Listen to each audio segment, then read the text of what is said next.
All right, so we have one more panel before we break for lunch. Let's begin again. So I am here to introduce Paulo Barrozo, who's an assistant professor at Boston College Law School. His work focuses on criminal law and legal theory in both the national and international context. And in addition to his academic work, Professor Barrozo is an active advocate for the rights of the neurodiverse and the unparented, appearing before international bodies such as the Inter-American Commission on Human Rights and the UN. So I know I have questions about what that means, but we'll see how much time we have to talk to him about his other work. His work that he'll be presenting right now are What Are Transitions For? Atrocity, Justice, and the Political. Very well, I'm so delighted to be here, and I would like to thank Dean Brown for hosting me, and as well as the law school. I'd like to thank the Albert Schweitzer Institute and Director Ives, the Center for Dispute Resolution, the Symposium staff, especially Ms. Diane Cooper and Ms. Sarah Gruber. Thank you so much. It was wonderful. I want to thank also Professor Linda Meyer, whose presence in this faculty alone would be enough for me to think of this law school as one of the best in the countries, but I know you have other many fine people in the faculty, so you're very lucky. Very well. So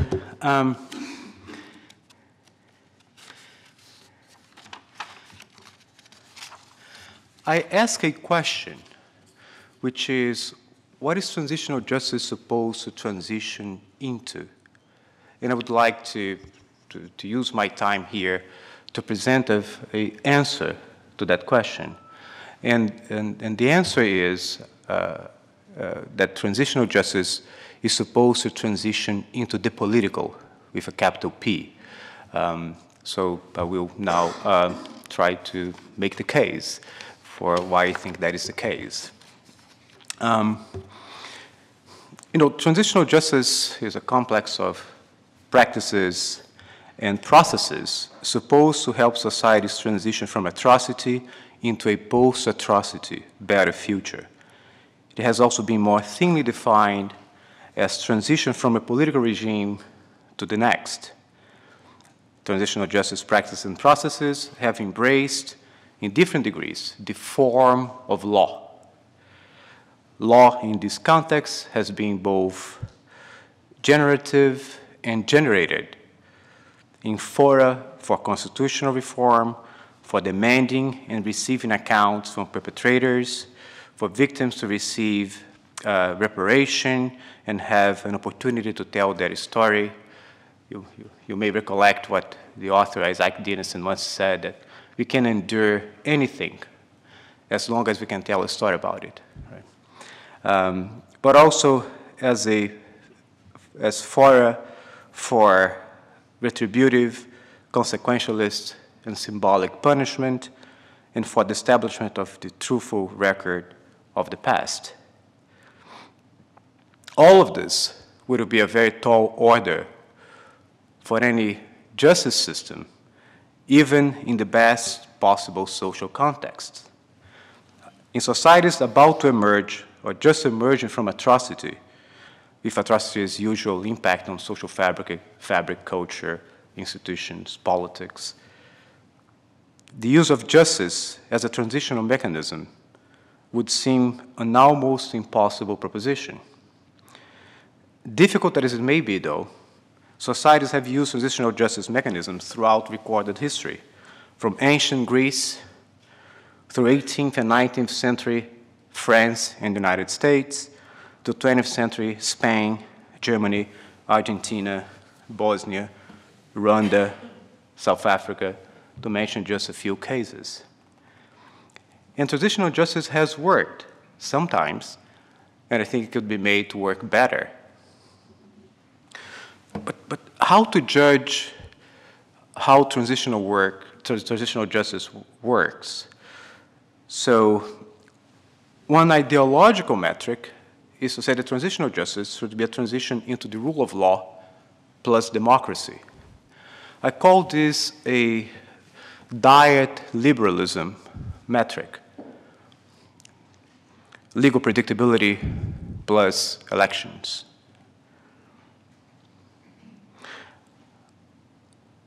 It is my contention here that if we are very serious about peace, deterrence, and a sense of conciliation or reconciliation in the long run, the diet liberalism metric is insufficient, that we should aim at the political with a capital P. And I will explain what I mean by that in a moment. In fact, if when we use the metric of diet or light liberalism, legal predictability plus elections, transitional justice seems to work better than it actually does if the objective is peace, reconciliation, deterrence in the mid and long run. So I think that the diet of light liberalism, the metric of light liberalism oversells the success of transitional justice mechanisms. So the hope of the essay is that, of my talk is that the clarity about what transitional justice should transition into will better direct the evaluation of previous models of transitional justice and help also the design of models of transitional justice going to the future.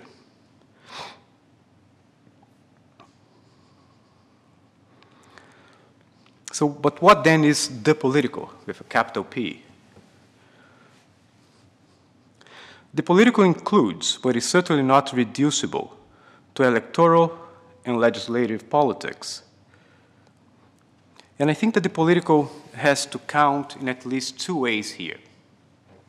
First, the cognitive, attributive, punitive, and normative constitutive dimensions of justice in transitions from atrocity ought to make place both for claims from and in the name of victims as an indictment of cruelty, but also for the possibility of what I call structural mercy in the present and into the future. And I'm going to say a word about what I mean by structural mercy in a little while as well. Second, the political has to count in that it must, the transitional justice must lead to the imagination of the conditions under which the political might be again or at last possible in the future of societies emerging from atrocity. Therefore, the rejection of cruelty, the commitment to the requirements of structural mercy, and to the creation of the conditions for the political meet at the intersection where societies come to terms with what they have done to themselves and to others, and to what they wish to become in the future. Now, at stake in what societies have done to themselves and to their members, and in what they become, are the habits of mind and institutions that may keep atrocities afar. So the stakes could not be higher. At least nowadays, in transitional justice, international criminal law, human rights, constitutionalism, and the culture of self-government meet. Only when transitional justice transitions into the political, it is able to justify the hope for more lasting peace and justice and everything else involved in self-governing collective life. The political is then a forum. It is a forum, but also a mode of participation in that forum. And the political hosts a form of collective life continuously engaged in the future in normative terms. And yet, the political is not reducible to any of this. no matter how many preconditions or component parts the political is analyzed into, there always remains a irreducible normative dimension to the political, a dimension which, from the point of view of the present, is aware of the past as it attempts to bind the future to some of its possible configurations. In relation to its basis, to its preconditions, the political presents a phenomenological surfeit of self-reflectivity, normativity, and futurism that is a spillover of the political over the component parts of this forum. I said you would earn your lunch.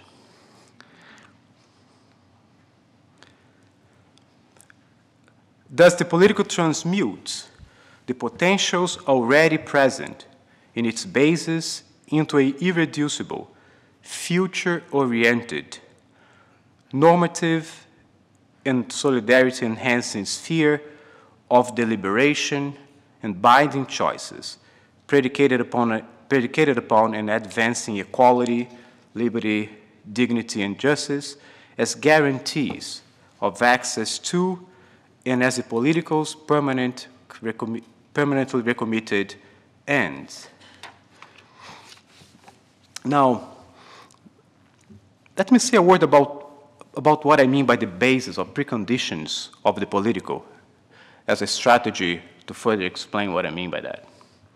So the political has ontological as well as epistemological basis. Of the ontological basis of the political, two stand out: crowdness and proximity. By crowdness, I mean simply the fact that there are just too many of us. And by proximity, I mean the fact that it's very hard to escape from being in intercourse, in interaction, in interface with other people. So that's the human condition. We live in crowdedness and proximity. And the political is grounded in that reality. That's one of the anthropological bases of the political. We cannot avoid contact, interaction, and intercourse, and that, at both the intuitive and reflective levels, allows us to develop a sense of solidarity, of shared destiny, that our fates are tied together. In addition to the ontological basis, the political has some epistemological components as well. One of the epistemological components of the political is trans-temporal cognition. The fact that we may acquire, or often in a position to acquire knowledge and remembrance of the past, that we have the capacity to understand the present of self and others, and that we have the ability to imagine possible futures and establish a hierarchical preference among them, among the possible futures that we are able to imagine. So humanity as a whole, and we had this sort of biographical dimension, we are virtually spread it out over the temporal arc that goes from the past through the present to the future. That's also part of our human condition. That's part of the epistemological makeup of the species. And transitional justice can draw from that, and that is one of the bases for the political. But the political is also based on the possibility of language. So Aristotle reminded us that what makes us political animals, political zoom, is the fact that we have language. Language allows us to transform fact into value, gregariousness into politics, fact into meaning. So for Aristotle, language was a gift, was an endowment that made politics possible, that created a sort of kingdom that we inhabit. For modern thinkers, early modern thinkers like Giambattista Vico, language was a form of life, an insight that Wittgenstein would later further articulate. But there is a view of language that is less optimistic, like the Hobbesian view of language.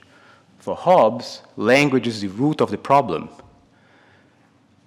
It's because we cannot agree on what is sacred and profane, just, unjust, moral, immoral. The condition of strife is permanent in social life. So the Hobbesian solution for that was, of course, an ultimate nominalist arbiter who would pacify social life by, from an authoritative position, telling us that which is sacred, moral, just, and so on. But however we feel about language, the fact is that language is inescapable. That's part of the life of the species. And it's because we have language that we are able to create a sphere, a forum, that is permanently committed to imagining the future with a sense of the past through the present. Another of the epistemological basis for the political is our capacity for judgment. Judgment includes the capacity to see the world from the perspective of others, sort of enlarged mentality notion, that I see the world from my perspective, but I'm able, if I have enough information, to see the world from the other's perspective.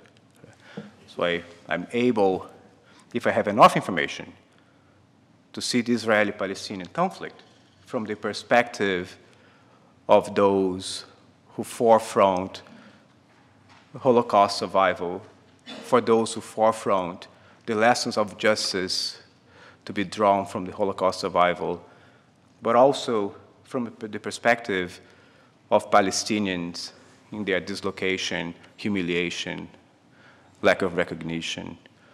So judgment is this capacity that allows me, who at the biographical level am not connected too closely to any of the parties to the conflict, to visit the world from their respective perspectives and form a judgment as to the merit and the merits of the claims that are made, and have the hope to weave a coherent interpretation and evaluation of the situation. In this sense, judgment takes the experience and claims of others seriously, while insisting that thoughtful and impartial assessment of their actions and the state of affairs that they create in the world is both possible and legitimate. And the last of the sort of epistemological basis for the political that I would like to mention, there are others, is practical reason. Practical reason is a call and guide to action on the basis of a judgment about the state of affairs in the world. Ordinarily, individuals are not insensitive or neutral toward the actions they believe victimize themselves or others. Neither are they, in normal circumstances, oblivious or neglectful about what they are called to do when they detect that in the world injustice has occurred.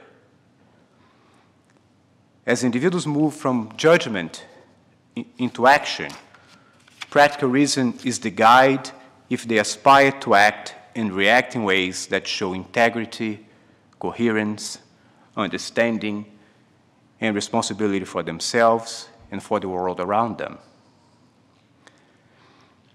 In the synergy between the anthropological and ontological basis of the political, we find our humanity. A humanity that is at the same time reflectively oriented towards itself. But the political has also institutional basis, in addition to the anthropological basis, with its two ontological and epistemological dimensions.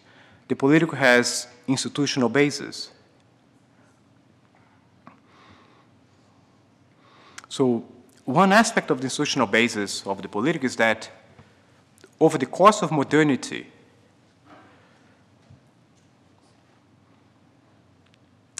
one of the unifying aspirations of the normative force behind social criticism has been the aspiration of emancipation.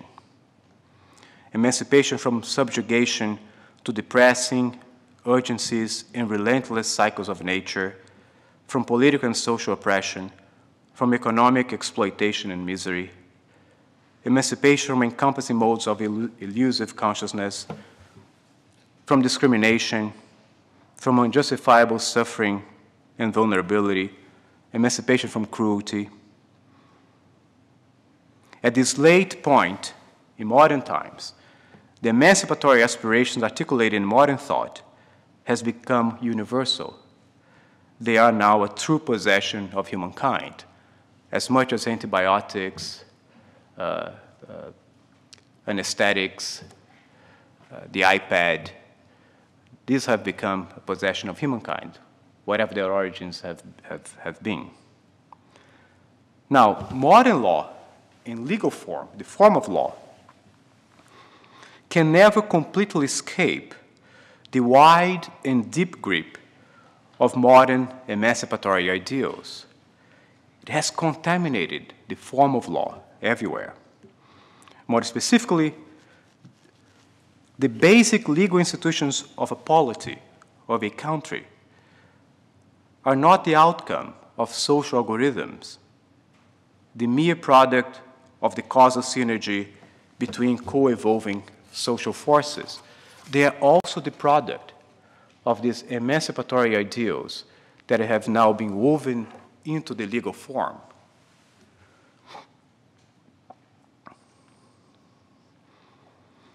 The legal form and the institutions that the legal form creates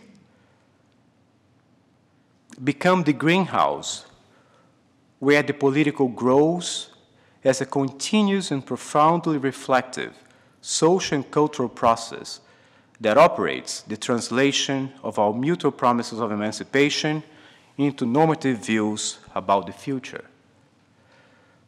Through the political, promises of emancipation are kept and updated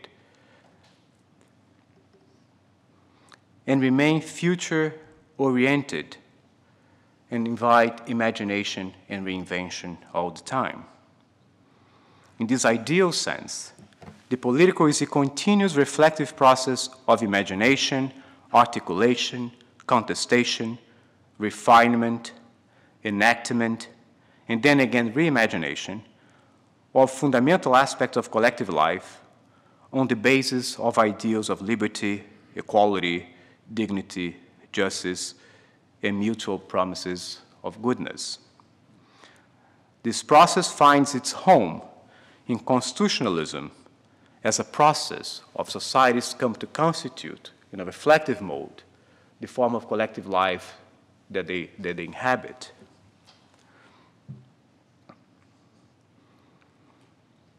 This reflective sense of itself as a political association is the gift of the political to societies that are fortunate enough to host and protect the political.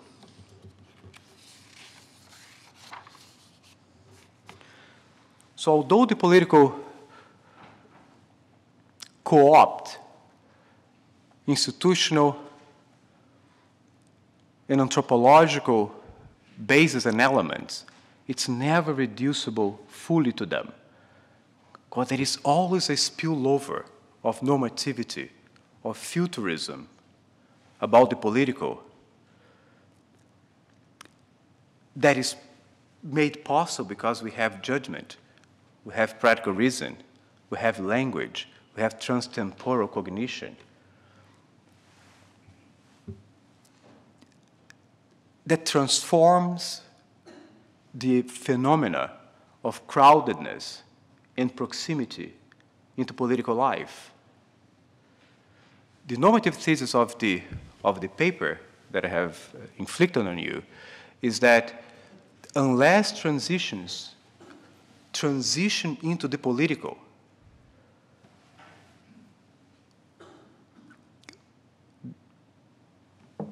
we would be maybe too naive to hope that enduring peace, deterrence, and reconciliation in the long run might be guaranteed. Now, let me say a word about atrocity and mercy before I close.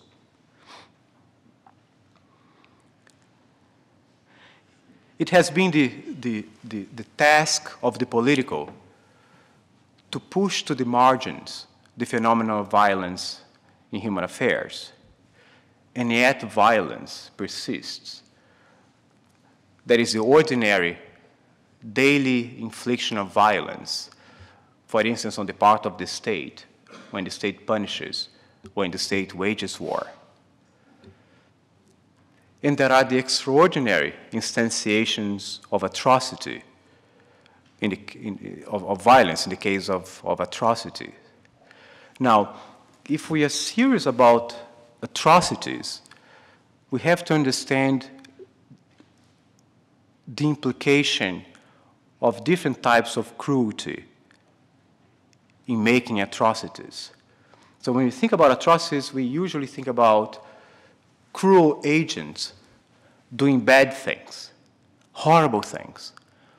I call that the agency conception of cruelty is an agent whose behavior has deviated from certain objective norms, or whose mindset is one that delights in causing suffering. It's that perspective of the agent that allows us to detect and name cruelty in the world. But that's not the only type of cruelty that there is. If we are serious about atrocities, we have also to recognize that there is a victim conception of cruelty, because not all victims are equally vulnerable to suffering.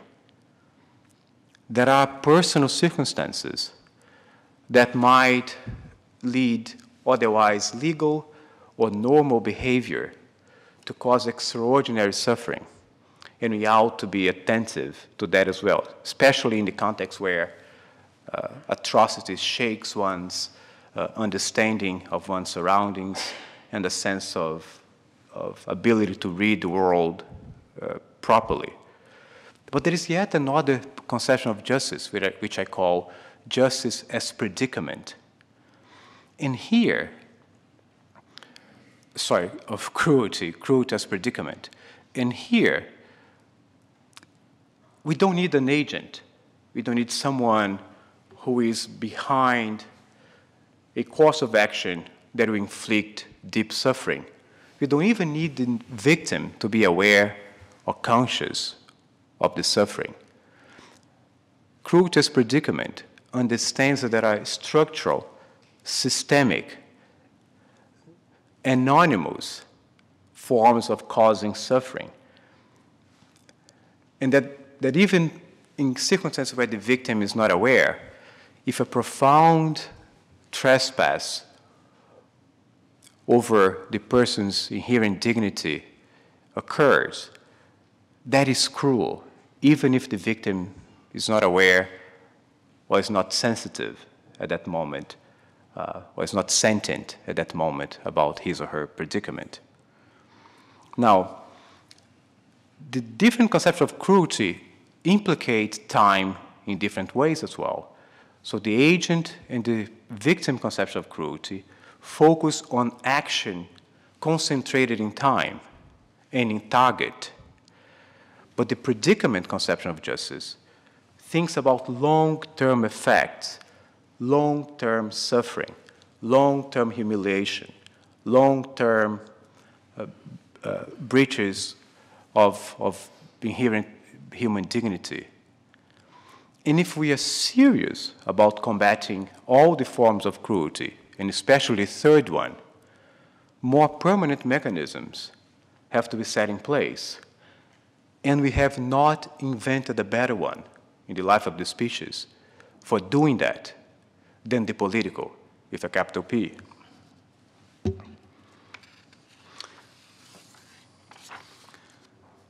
But if you want to create the culture of the political, the practice of the political, we ought to be willing to create a culture of what I call structural mercy. We usually think about mercy as a pardon that a person or the state, through its officials, give to someone who has breached the law or have offended someone. That's not what I mean by structural mercy. What I mean by structural mercy is a culture, a political culture, that directs the state to be less violent than it has the power to be. Is a instance, is a position vis-a-vis violence and the power to deploy violence that calls for restraint and frugality. Unless there is a culture of structural mercy, it's hard to imagine how the political can emerge and endure.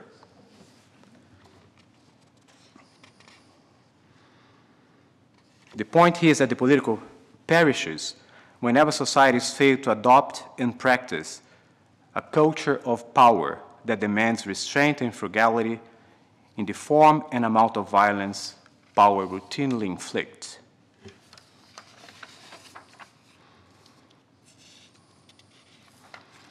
So the political is therefore this hard to pinpoint human phenomenon that emerges out of this anthropological and institutional basis that includes but is not reducible to politics, to ordinary politics, that necessitates the institutional basis of the rule of law and the institutions that accompany the rule of law, that includes in our time ordinary politics, electoral, legislative politics. Well, when we think hard about it, the political is not reducible to any of this.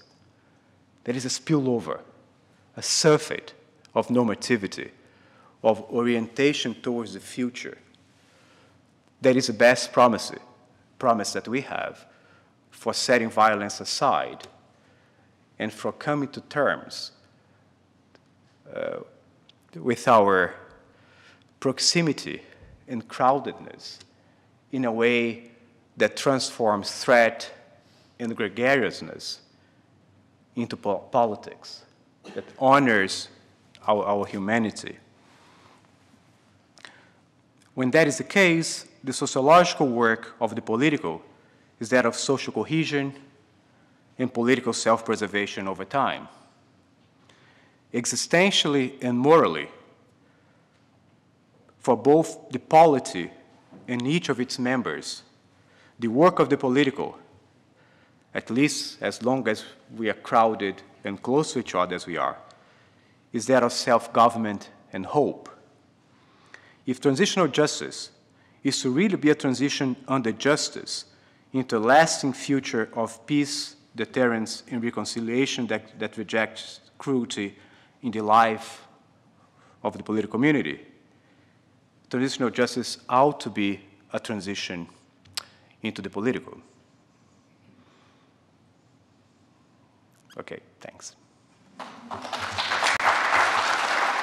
We'll invite our commentators up. She probably needs no introduction, but I'll give her one anyway. Professor Linda Rossmeyer, who teaches criminal law, sentencing jurisprudence, has authored The Justice of Mercy. And in addition to teaching at the law school, if you didn't already know it, she goes to York Correctional Institution and teaches undergraduate courses there. With her is Arunan Arulampalam. That's good. I've been working on it. He's been my student, and he stopped correcting me after a while. Arunan is a third-year student, is president of our SBA, is the lead articles and notes editor of our Health Law Journal, and has worked in various places, including Innocence Atlanta. So welcome, both of you, and let's hear some commentary. Well, again, I want to thank everyone for the amazing turnout today. Thank you for being here, and I want to thank, of course, all of the folks who helped put this together. And of course, thank you, Paolo. That was just a really lovely paper, and really, I think, asks a question that we really need to be asking. What is it that we're trying to transition into when we talk about transitional justice? What's the goal here of all of this dialogue and all of these trials and all of this reparation? What are we trying to achieve? And I think that's really important to think about. I really think that you're right, that it can't simply be a kind of light liberalism, that it's not just about the rule of law and democracy, that there has to be some more substantive understanding of where we're going and what we care about. And of course, it also can't be one that's imposed on this conflict. So I think you're right not to say, okay, well, here's the list of goods that we're going to achieve in our new world, because of course that has yet to be worked out, right? And it has to be worked out in this place where we are trying to give each other, as Hannah Arendt might say, the relevance of speech. So if I could translate a little bit, maybe you can tell me if I'm translating wrong, but trying to understand where this is going. It does seem to me really important that one of the major features of this crowd of angry people that I'm envisioning here in this Hobbesian world is that we be able to listen to each other, and that we grant each other enough trust to actually be able to speak and to talk in ways that are meaningful. So we're able to employ those language conditions that you talk about, and we don't just fight. And so I think that's the importance of all of this dialogue in the transitional justice area, I think, gets at that important human need to be able to speak to each other and be listened to. So what I would talk about would be this granting the other person the relevance of speech, that I'm not going to just cut you off at the knees and not give you a chance to tell me your side of the story. I'm going to be willing to listen. We have, of course, in criminal law this idea that you are not going to be hounded by your past convictions. You're able to give testimony without being impeached immediately with all of your past deeds. And I think that's one way in which we allow the relevance of speech in just a normal criminal trial. And so you're loud and angry and you're shouting at each other, and I think that the other piece of what you said is the recognition of the human condition as being temporal, right? We're in the middle of time, we're looking at the past, obviously trying to come to terms with the past, which, as we saw earlier, is not an easy thing to do. There's going to be division and dispute about the past, but we're ultimately looking toward the future. And I think that you push us in that direction of saying, look, this is really, we're looking at the past in order to get to the future, right? In order to imagine this better place where we can get to a place of emancipation and human dignity and so forth. And so I think that it's really important to think about that future. And in my view, and I've written about this too, because we are these temporal creatures who can't always get it right and we have to exist in a particular time, that requires some humility. And I think that goes along with the relevance of speech, that you can't listen to the other person if you already think that you know it all, right? So you have to have some kind of humility in that moment when you're fighting in order to get to that next step of being able to have a political place. And finally, I think you also point out this shared, this crowdedness and proximity that's supposed to give us some kind of shared destiny, if we're lucky in the political world, that we can transform that human condition of having to deal with these people, right? And of course, you see a lot of victims of crime thinking, I just don't want to deal with these people. I want them out. I want them out of my life. I want them out of my mental space. I want them out of my world. I don't want to see them at the grocery store. I don't want to see them on the street. And I think that that's, the fact that we have to deal with each other is a real part of, as you say, our human condition. And so I think this came up before, changing the dialogue from being about my story and your story to what is our story, and seeing this sense that we are stuck together and we have to come up with a political world that includes all these voices, I think is a wonderful view, and that all of that humility and the necessity for respecting and listening to each other's speech, and the fact that we can't assume that we can just wipe everyone else out, is that structural mercy that I think you're talking about, that allows us to engage in this discussion without killing off everyone else in the room and not having to deal with them. So I think that it was such a helpful paper to be able to think about where we're going with this dialogue, and not just trying to, and not being caught up in the fight, right? Thank you very much. No, thank you so much. Thank you. Arunan. I also want to thank Sarah Gruber and Dan Cooper, who I don't even see here anymore, because they're probably running around. Stepped outside. Yeah. So thank you to the Law Review for putting this on, and thank you, Paolo. That was a great paper for, I think, the very reason that Linda Meyer mentioned more eloquently than I could, which is that this is, I think, the right question to ask, and you brought real thoughtfulness to it. I'm going to take a slightly more macro view of the topic than Professor Meyer did, and I was interested by your sort of delineation between diet liberalism and what the political means, and I think in some ways it focuses on this, you use the term irreductive normative dimensions, or irreducible normative dimensions, which sort of evokes, for me at least, and you can correct me if I'm wrong, some sort of derivative of sort of neoclassical natural law. Sort of, we'll know what it is when we get there, dimension. And but it seems to build on diet liberalism, for me at least. And I think there's one mildly problematic aspect of that, which is that I think that you can at least draw the conclusion from the paper that the goal is in some ways, or the metrics of measuring the goal in some ways, the only solid metrics that exist are the metrics of measuring diet liberalism, which you talk about as rule of law and democracy. And it's I think limiting, because you draw important conclusions, and those conclusions are less likely to be heard in societies that frankly don't care to transition to a society of diet liberalism, as defined by the kind of Western democratic societies. But it's also potentially detrimental in certain societies, because there are societies that, there are states that exhibit the kind of metrics of Western democracies that still carry on these atrocities. And I think the best example is Liberia, perhaps, which, Charles Taylor was a brutal warlord, and throughout the 90s and in 1996 or 97, somebody with an iPhone can check my facts here, ran for president because he could.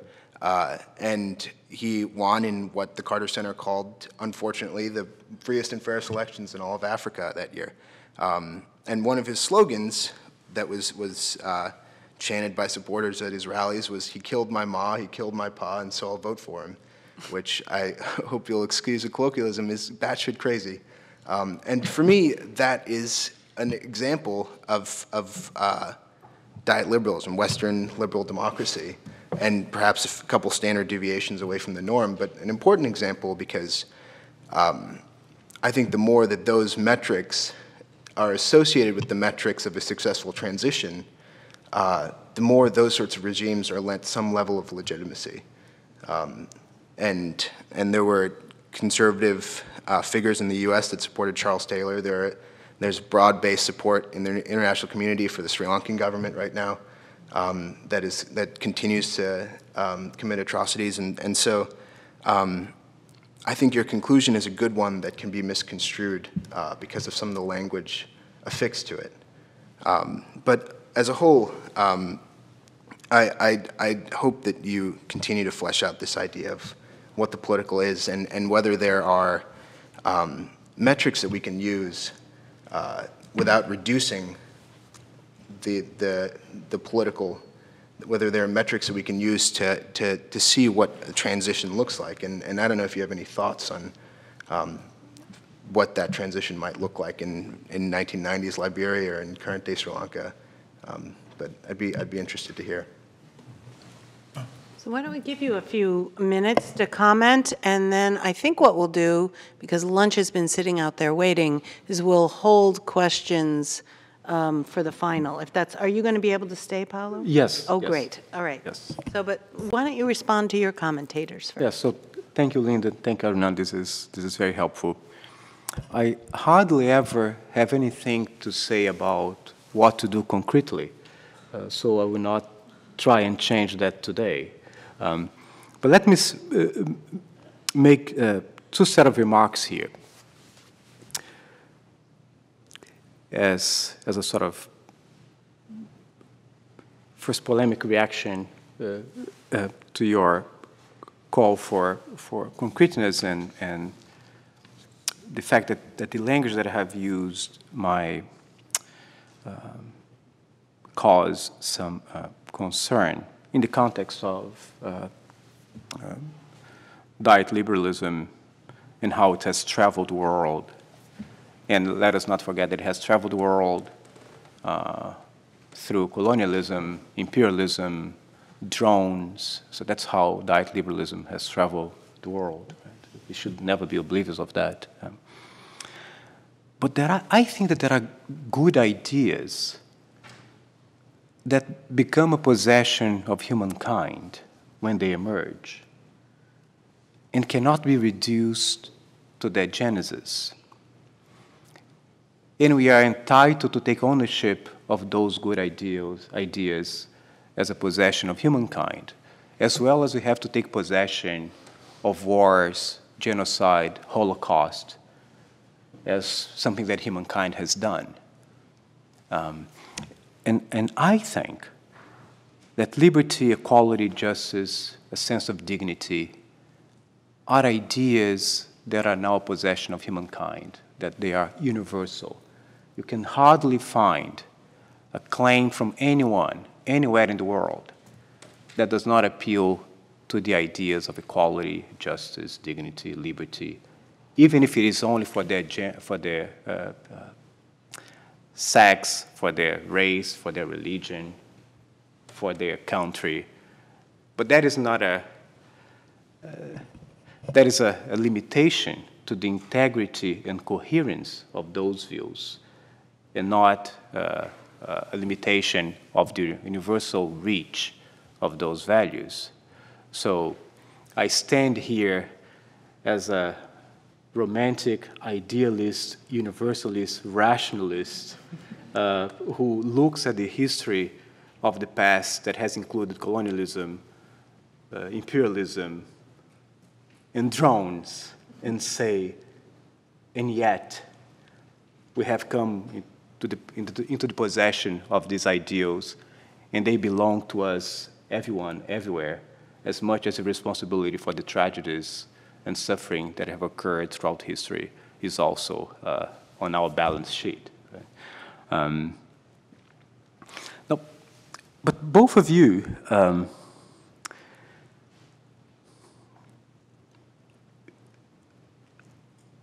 made clear to me that I maybe should say something more succinct and crisp about the political, because how to measure this, right? So, as a species, we think about the future. We think about our future in the sort of biographical level. Am I going to law school? What am I going to do after law school? Who I want to become, where I want to be. And as a species, we are constantly entangled in figuring out what is going to be the future of our societies. That's who we are, and we are able of do this because we have sort of epistemological capabilities that allow us to transcend the present, to remember the past, but to project into the future. But this human ability, this human longing for thinking about the future, for making choice about the future, doesn't find an easy home in the world. So where in the world this human longing for the future finds its home, where it dwells? At the individual level, at the biographical level, it dwells in our diaries, in our conversations with those who are close and intimate. But as a species or as societies, where does this dwell? It dwells in the political. It is the political that allows us, as we come together, because there are so many of us, because we are so close to each other, allows us to come together, to use language, judgment, practical reason, in the sense that we share, that our fates are knotted together, and then engage in a process of deliberation and choice about the many different futures that we can imagine. And in the process of giving the futurism a home in the world, the political displaces violence. That's a fundamental side effect of the political. It's not compatible with recurring large-scale violence. So I hope we know when we see it, but I think that if at least we tell this story to societies that are emerging from atrocity, that the future is more important than the past, no matter how important the past is, that the future is going to be shared, like it or not, that there are many possible futures, that we ought to choose from among them. I think that if we tell them this story, it helps them at different levels, from the intuitive to the more reflective, to design a course of action that reorient from the past to the future. And that, I think, is our best hope for displacing violence and moving forward. Great. Well, thank you very much to all three of you. Thank you.